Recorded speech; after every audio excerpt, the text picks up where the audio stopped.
Hello friends, today's topic is a very interesting topic which relates to job enrichment. Although it says job enrichment for young managers, what we are really going to focus on is how do young managers provide the crucial edge of job enrichment to their team members. There are several aspects related to the concept of job enrichment that we shall study in this particular video session.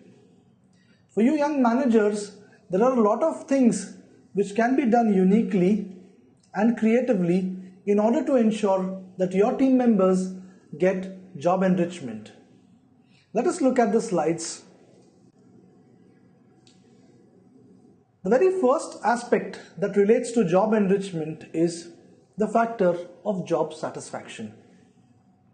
In this slide, we shall discuss some aspects which relate to increasing the concept of job satisfaction. Most of us want interesting, challenging jobs where we feel that we can make a real difference to other people's lives. This is true about not only us, but also the people who work with us. This is true about our colleagues, our bosses, as well as the subordinates who come under our management. So each person is looking forward to a creative or a challenging job which has variety or certain subtasks associated.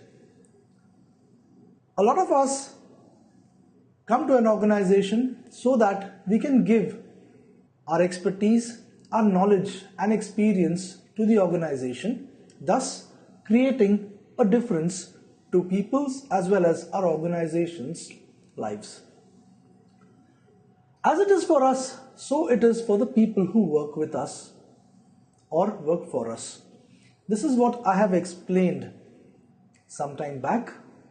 These people can be our colleagues, our bosses, or people who work for us, our subordinates. Well friends, we can do a lot in the case of subordinates because they report directly to you as a manager. You can do very little to enrich the job of your boss because he has got his own set of priorities which, as per your knowledge, cannot be interfered with.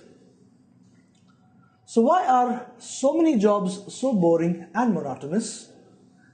A lot of jobs are in fact boring and monotonous because the managers make them so. We have several aspects which deal with how to cut the monotony from our jobs in the subsequent slides that we shall discuss. And what can you do to make the jobs you offer more satisfying? Well, this is the central theme of this particular session.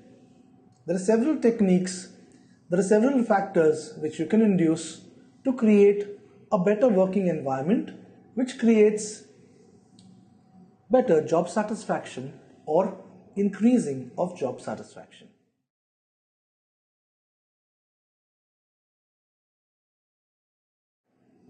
Here we continue our discussion about how we go about increasing job satisfaction, which is very critical in today's times. One of the key factors in good job design is job enrichment.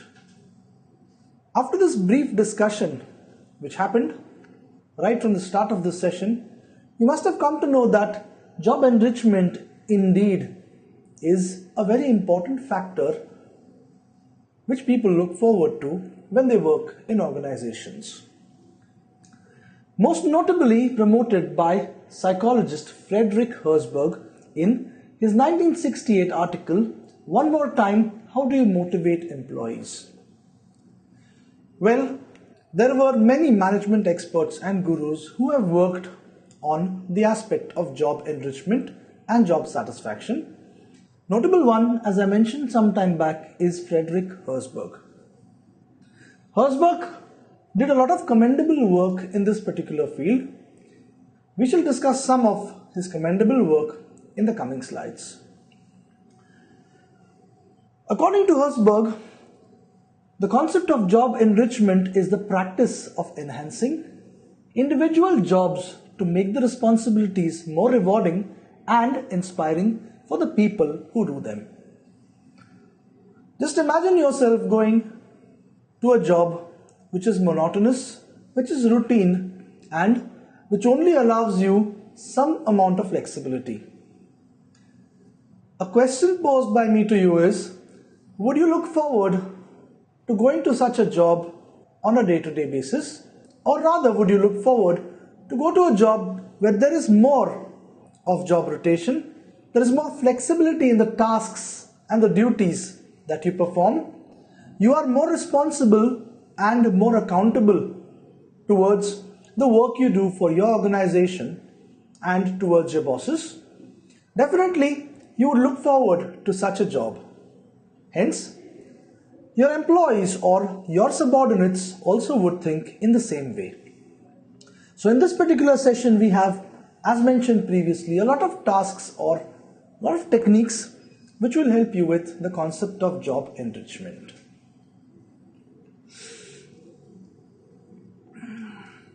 Before you look at ways to enrich the job in your workplace, you need to have as foundation a good, fair work environment. As managers, as employees of companies, the first thing that employees look, or you and I look forward to, is a good and a fair work environment. A work environment which is free of politics, which is free of the prejudices and the biases and perceptions of people. Hence, it is very, very important and quintessential to conduct work in such a work environment.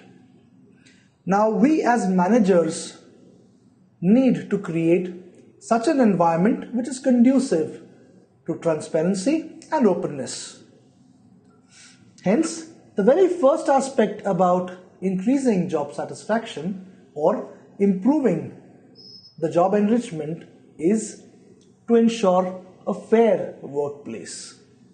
I'm sure most of us agree with this particular statement provided in this particular slide. Let us now move forward to look at some more interesting things related to increasing of job satisfaction.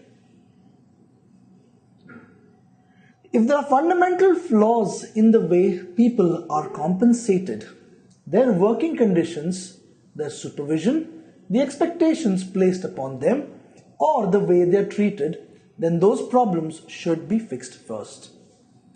These are nothing but the steps that we take to ensure a workplace which is open, transparent, and fair. These are some of the factors which an employee might be burdened with, which might act against his or her performance. Hence, to provide better job satisfaction, we need to ensure that these factors are taken care of and do not weigh the employee or do not burden the employee. If these factors, if the above factors are not resolved, any other attempts to increase satisfaction are likely to be sterile or worthless.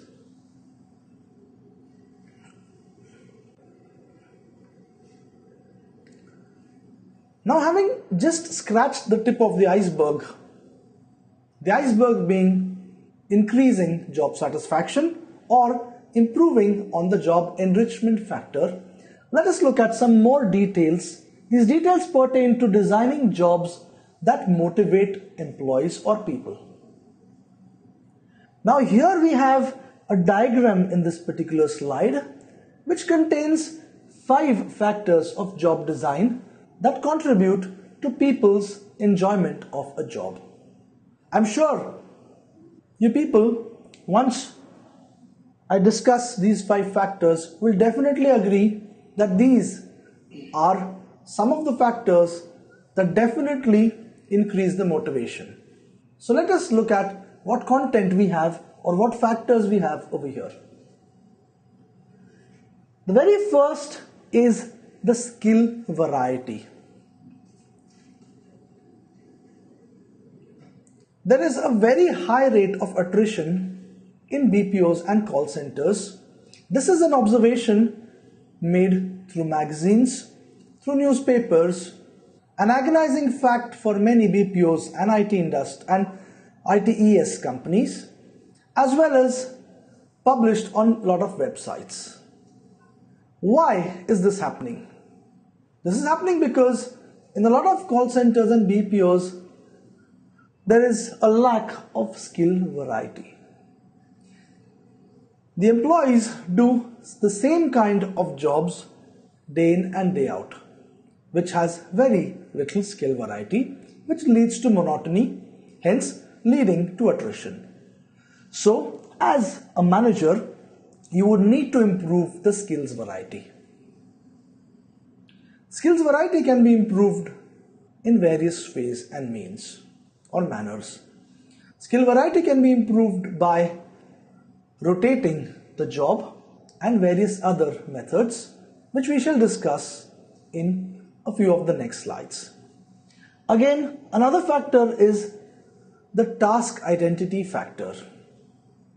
This is one more factor which we shall discuss in the next slide, along with the task significance, which is another crucial factor towards designing jobs that motivate.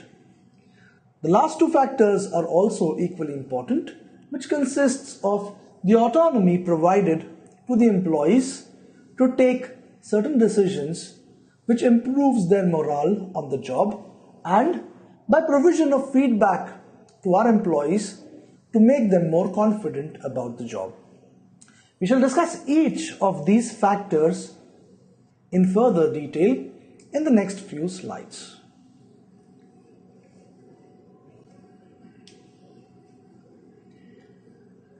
Well, as stated in the previous slide, let us now look at the crucial aspects or the 5 factors which, if we infuse in our job design, can definitely motivate the morale of the employees. As mentioned in the previous slide, the first very factor is the skills variety. Increasing the number of skills that the individuals use while performing work or while on a job is called as the skills variety. By bringing in more variety in a particular job or including several subtasks which actually enrich a job, can definitely provide the employee with better motivation or with a better morale. The employee will then look forward to a job. Reason being, these skills will not only help the employee in this job, but might be useful for him or her in the next jobs as well, which provides an enrichment of their skills and knowledge. Another important factor is that of task identity. This consists of enabling people to perform a job from start to finish. This also includes understanding the priorities of jobs which are urgent, understanding the priority of jobs which are important, and prioritizing such tasks and subtasks accordingly. This is nothing but identification of the task or the factor of task identity. Another aspect or factor is the task significance, which overlaps somewhat with the task identity, which provides work that has a direct impact on the organization or its stakeholders. Employees will be motivated or will feel confident or important and will feel like an asset to the organization if they understand the significance or the importance of the tasks that they perform. We as managers need to make them understand what is the underlying rupee or dollar value behind a particular job. Hence, if people know that they make a difference to the organization performing their day-to-day jobs, definitely this will result in an improvement in their motivation levels. Let us discuss the next 2 factors or the last 2 factors. The fourth factor here is that of autonomy. Increasing the degree of decision making and the freedom to choose how and when the work is done is nothing but the autonomy. Many managers fall in the trap of being autocrats, or they try to be dictators. A lot of managers fall in the trap of micromanagement. They try to perform each and every job on their own, or they take keen interest in the jobs performed by the employees or their subordinates. There is no freedom or leeway or flexibility to the employees who work under such managers. Hence, there is no autonomy. So if you want to improve the morale of your subordinates, ensure that they are trained well and provided with the required autonomy or the power to make clear decision making on certain decisions or tasks. Another step or factor which leads to better morale is that of feedback. Increasing the amount of recognition for doing a job well and to communicate the result of people's work is nothing but feedback. Imagine you, as a subordinate to your boss, have done a very good job along with your team. And if you do not get feedback or appreciation for such a job, how would you feel? Similar way, or in a similar manner, our employees or subordinates feel. Everybody expects a feedback after a certain job or a certain task is performed. I hope we all agree on this factor. So, we have completed our discussion on the 5 factors or aspects in the designing of a job that will motivate our subordinates or employees. Now we shall discuss the concept of job enrichment options. The central focus of job enrichment is giving people more control over their work. Lack of control is a key cause of stress and therefore of unhappiness. I think we all agree to this factor. This somewhat overlaps with the concept of autonomy, which we have seen in the previous slide. Where possible, allow them to take on tasks that are typically done by supervisors. This will improve the level of confidence of your subordinates, and if you're planning to go on a long leave, you will have people whom you can delegate your jobs to. This means that they have more influence over planning, executing and evaluating the jobs that they do. The prime advantage of this is that they know the significance and they know what kind of job it is after having to plan, execute and evaluate the tasks which normally would be done by you or a supervisory level.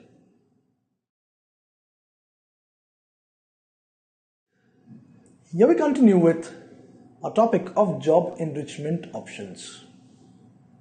In enriched jobs, people complete activities with increased freedom, independence and responsibility. Now this is very important to remember. Why do people work with increased freedom, increased independence and increased responsibility? What are the factors that go behind improvement or increment in these important aspects? This is so because we have shown as managers trust in our employees. We are not falling in the trap of micromanagement and not subjecting our employees to torture or not subjecting them to a scanner in which every move that they perform is scanned. We are giving them the required freedom, independence and responsibility. All this also is followed by the required amount of feedback. They also receive plenty of feedback, which I just mentioned, so that they can assess and correct their own performance. Feedback given in a proper manner, in a subtle tone and critical to the task can improve the confidence of an employee.